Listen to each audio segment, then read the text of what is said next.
El Señor esté con vosotros. Lectura del Santo Evangelio según San Lucas.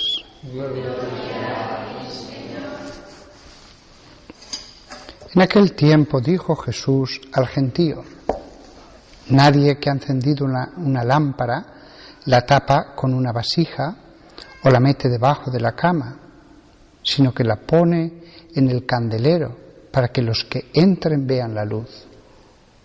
Pues nada hay oculto que no llegue a descubrirse, ni nada secreto que no llegue a saberse y hacerse público. Mirad pues cómo oís, pues al que tiene se le dará, y al que no tiene se le quitará hasta lo que cree tener.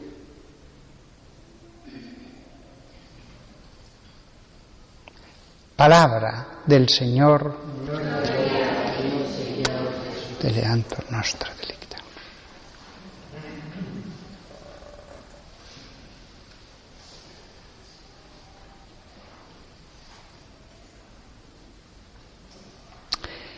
El candelabro puede parecer que es algo muy superfluo, no da luz. Y sin embargo, la misma llama de luz, lo que cambia de estar sobre la mesa a estar en un lugar más alto. Por eso los pueblos antiguos, fueran griegos o romanos u otros, ponían candeleros, candelabros, cosas para levantar. Y mientras se usaron las velas, o en esta época las lámparas, no estaban sin más sobre la mesa, se ponían en lugares elevados. Es verdad que había también sobre la mesa, dependiendo de lo que se hiciera, pero lo normal era que se colgaran. Aquí, porque si están bajas, cualquier cosa hace obstáculo y la luz, siendo la misma, no llega. Aquí pasa lo mismo con las personas. Es una labor muy delicada de los obispos el saber qué lámparas deben ser colocadas en alto. Porque si lo que colocan en alto, al revés, en vez de dar luz, va a dar oscuridad, error, entonces el mal es mayor si está más visible. Es una labor muy delicada, una labor de vigilancia, porque una misma vela está bien y después el borde de cera se deshace y puede hacer un desastre manchándolo todo, cayendo sobre los que están allí, símbolo perfecto del escándalo.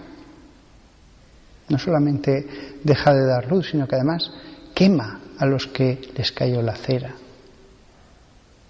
La importancia del que coloca las luces, cómo hay que colocarlas, cómo hay que distribuirlas. Hay que concentrarlas en un lugar y a veces queda muy bonito. Un candelero del que cuelgan 4, 5, 6 lámparas. Probablemente así hay que entender los candelabros de los que se habla en el primer capítulo del Apocalipsis, Jesús que iba entre 7 candelabros, como unos candelabros de 1,5 metros de altura o algo más de los que con cadenas colgaban lámparas. A veces lo que hay que hacer es repartir.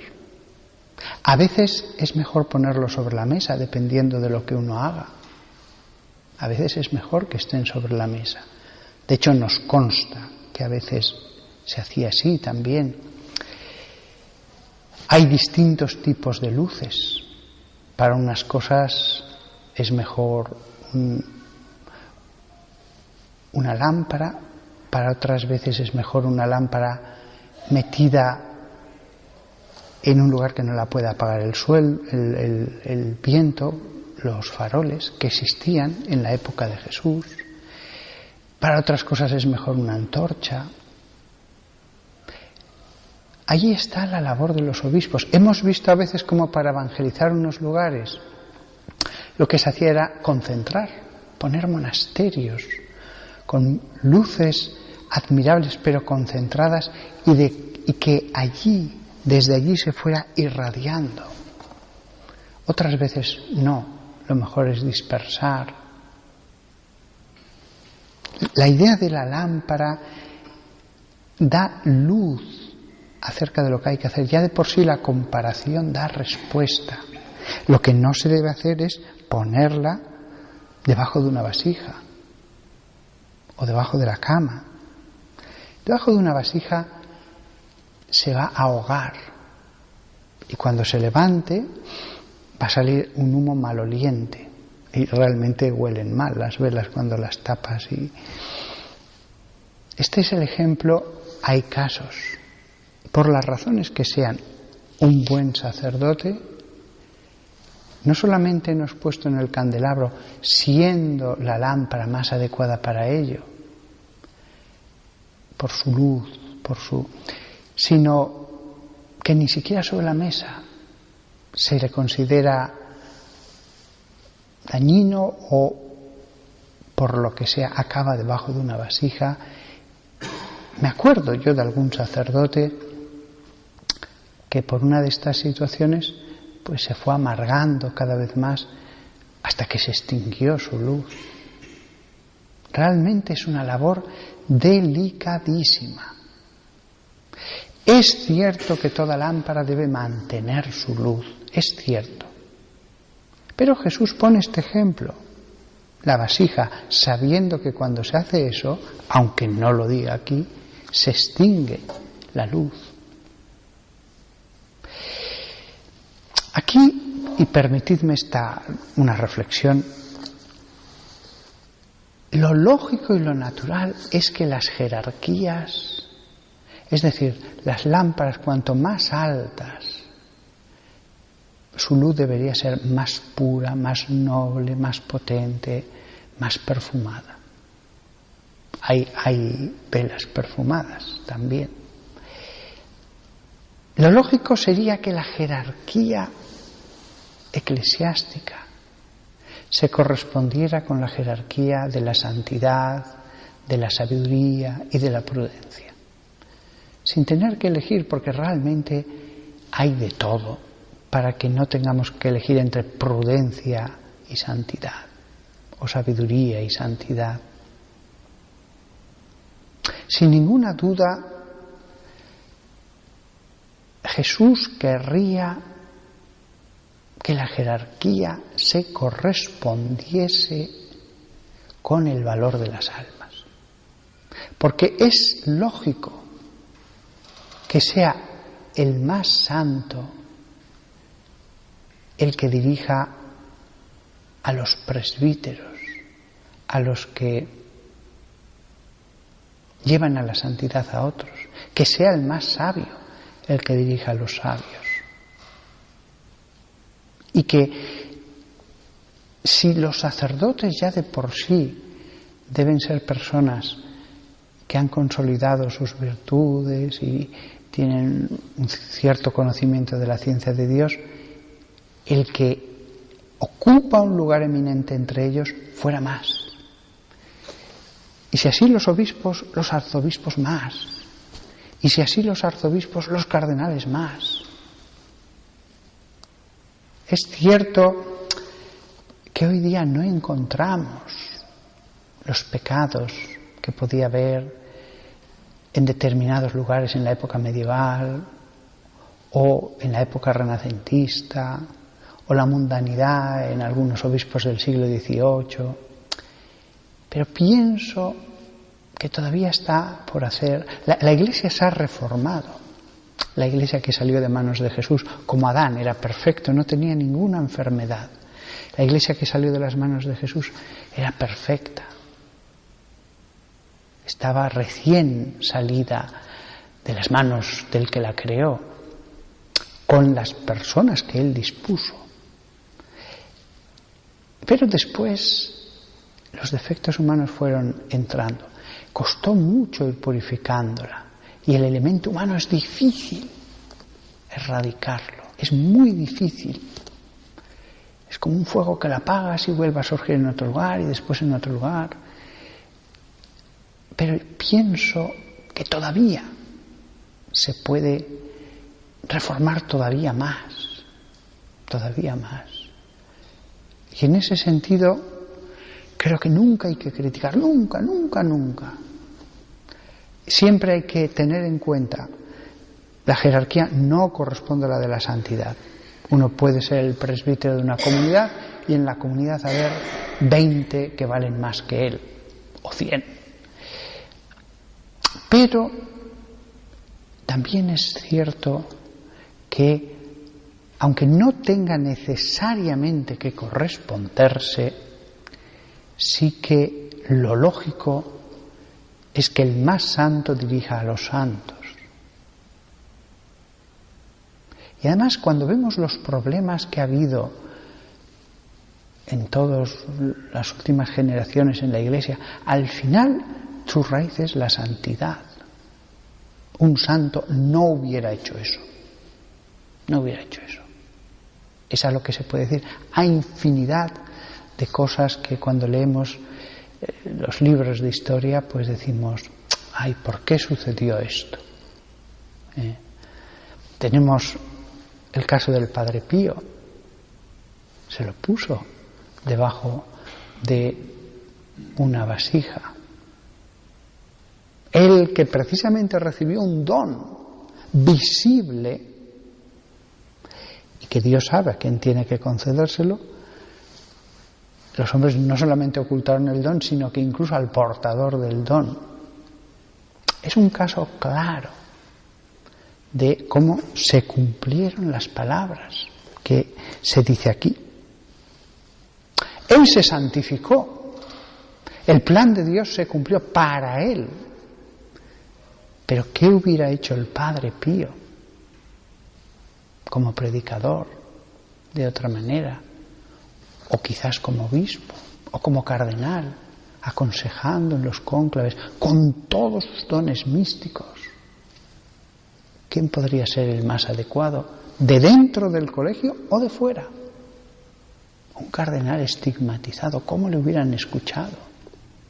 Bueno, estigmatizado, con don de profecía, con conocimiento de lo que había en el corazón ocultamente, hubiera sido un tesoro. Tenían un tesoro impresionante. Pero fue oculto. Para él fue lo mejor. Él se santificó lo mejor.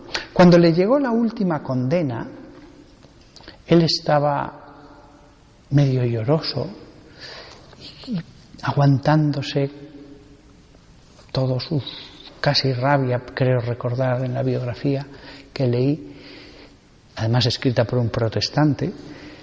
Se le acercó a uno y le trató de consolar, que no se preocupara, dándole razones para él, para su persona.